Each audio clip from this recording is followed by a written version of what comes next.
গত ৯ আগস্ট থেকে ভারতের পশ্চিমবঙ্গে আরজি কর কাণ্ডে উত্তাল অবস্থা কাঁটাতারের ওপারে।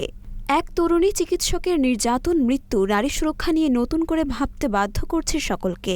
টালিউড বলিউড থেকে দক্ষিণী সব মহল থেকেই তোলা হয়েছে জোর প্রতিবাদ। এই আবহের মাঝে বিনোদনের দুনিয়ায় ঘটে যাওয়া নির্যাতন হেনস্থার মতো সমস্যাগুলোও উঠে আসছে।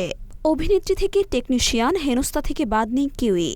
কয়েক বছর আগে সাহস করে টালিউডে নারী নিগ্রহের বিষয়ে মুখ খুলেছিলেন ওপার বাংলার অভিনেত্রী শ্রীলেখা মিত্র। সম্প্রতি ভারতের মালায়ালাম পরিচালক রঞ্জিতের বিরুদ্ধে যৌন হেনস্থার অভিযোগ করেছেন শ্রীলেখা। এক সাক্ষাৎকারে বলেছেন, রঞ্জিত আমার সঙ্গে অসংযত আচরণ করেন, এমনকি আমাকে স্পর্শও করেছেন অনুমতি ছাড়া। অন্ধকার বারান্দায় আমাকে স্পর্শ করেন রঞ্জিত। এরই মধ্যে প্রকাশ্যে এসেছে হেমা কমিটির রিপোর্ট, যেখানে মালায়ালাম ফিল্ম ইন্ডাস্ট্রির বহুকালো অধ্যায় প্রকাশ্যে আসছে। সামনে এসেছে যৌন হেনস্থার গল্প। বিষয়টি নিয়ে অন্য শিল্পীদের মতো বেশ দুশ্চিন্তা করছেন শ্রীলেখা, কারণ অন্যায় অবিচার এ সকল কোনো কিছুই তিনি সহ্য করেন না। আগাগোড়াই ঠোঁটকাটা স্বভাবের এই অভিনেত্রী। ধর্ম, জাতি, দেশ কোনো কিছুকেই বিভক্ত করেন না তিনি। যেখানেই অনিয়ম অত্যাচার দেখতে পান সরাসরি মুখ খোলেন। আবার কিছু বিষয় খুব মনে গেঁথে নেন তিনি।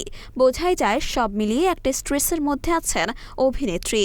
যে অবস্থার বহিঃপ্রকাশ ঘটালেন শ্রীলেখা, তাই তো সিদ্ধান্ত নিলেন সকলের থেকেই দূরে সরে নিজেকে আড়াল করবেন তিনি। সামাজিক মাধ্যমে অনেকটা বিরক্ত হয়েই এমন সিদ্ধান্তের কথা জানান এই অভিনেত্রী। শ্রীলেখা তার ফেসবুক পোস্টে লেখেন, কিছুদিনের জন্য ফেসবুক আনইনস্টল করছি। জন্মদিন পার্টির উইশেস আর ভালো লাগছে না। সেন্সিটিভ মানুষ আমি, আর্টিস্ট, সেলিব্রিটি নই। এত স্ট্রেস নিতে পারছি না। চারদিকের অবক্ষয় আমায় ক্লান্ত করছে। দিন কয়েক ছুটি প্রয়োজন আমার। এসবের থেকে দূরে আমার সঙ্গে যোগাযোগের চেষ্টা না করাই শ্রেয়। শ্রীলেখার এই পোস্টটি দেখে তার অনুরাগীরা সহানুভূতি প্রকাশ করেন।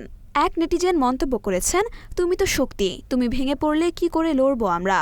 মূলত সম্প্রতি হেমা কমিটির রিপোর্টে দক্ষিণী বিনোদন জগতের একাধিক কাস্টিং কাউচ, যৌন হেনস্থা ও পারিশ্রমিকের বৈষম্যের কথা লেখা রয়েছে। এমন পরিস্থিতিতে শ্রীলেখা, মিনু মুনির সহ একাধিক অভিনেত্রী অভিযোগ জানিয়েছেন।